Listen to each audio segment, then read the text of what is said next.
Hello, everyone. Let's dive into Genesis 19. Back in Genesis 13, Lot made a decision that set the stage for the crazy events in Genesis 19.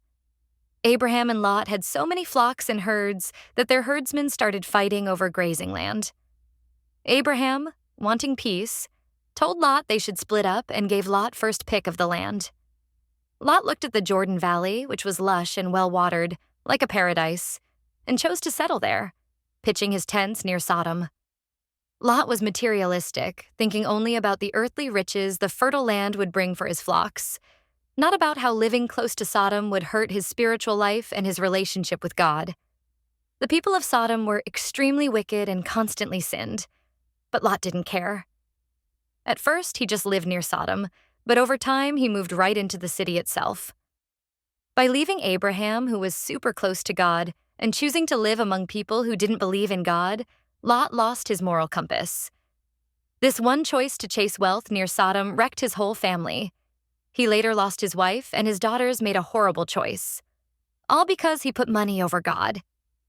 Genesis 19 kicked off with two angels from Genesis 18 arriving in Sodom, where Lot was now settled. Lot was sitting at the city gate and, being hospitable like Abraham, invited the angels, who looked like regular guys, to stay at his house.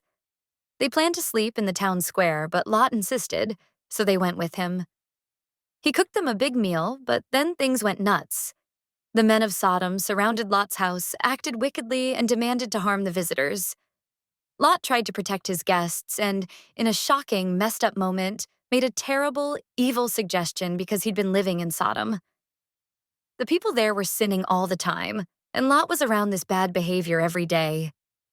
It made him used to stuff that would have horrified most people, totally twisting his thinking. He offered his two daughters to the crowd to keep his guests safe. This was a terrible, evil idea, showing how Sodom's sinful environment messed him up. God didn't approve of this at all. The angels jumped in fast, struck the men blind so they couldn't find the door, and saved Lot and his family from danger. The angels told Lot that God was going to wipe out Sodom because of its wickedness. They pushed Lot to grab his wife and two daughters and get out right away. Lot hesitated, maybe too shocked or tied to his home, so the angels grabbed their hands and dragged them out of the city, telling them to run to the mountains and not look back. God was merciful, giving them a shot to escape. Lot begged to go to a small town called Zoar instead, and the angels said, okay. The second Lot's family hit Zoar, God rained fire and burning sulfur from the sky, wiping out Sodom and Gomorrah for their sins. Tragically, Lot's wife ignored the angel's warning.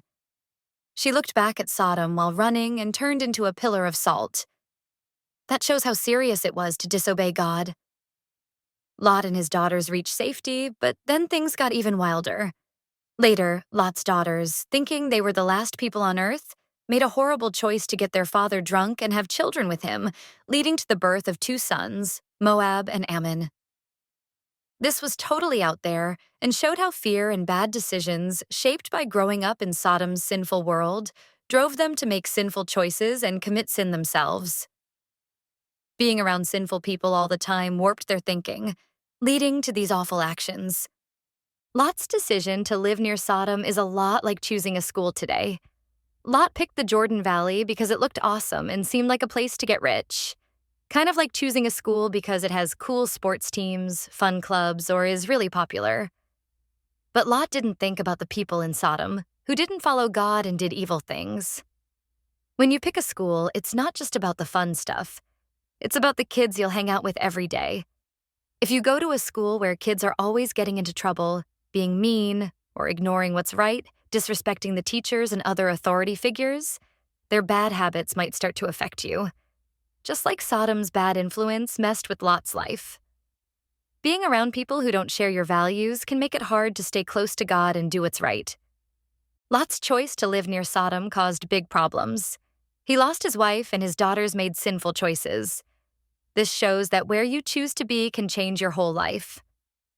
So, when picking a school, pray and talk to your parents about finding a place where you can grow in faith and be with kids who lift you up, not drag you down. Lot didn't know his choice would lead to losing his wife and his daughters making terrible decisions. He also lost the things he really wanted, Our walk with God is often like that. We face small choices, one that puts God first and another that pushes him aside. These choices either bring us closer to God or pull us away from him. So, think carefully about every choice you make. Ask yourself, does this help me grow closer to God? Or does it take me further away? Genesis 19 showed that God took sin seriously and judged it, but he was also merciful, giving Lot's family a chance to escape.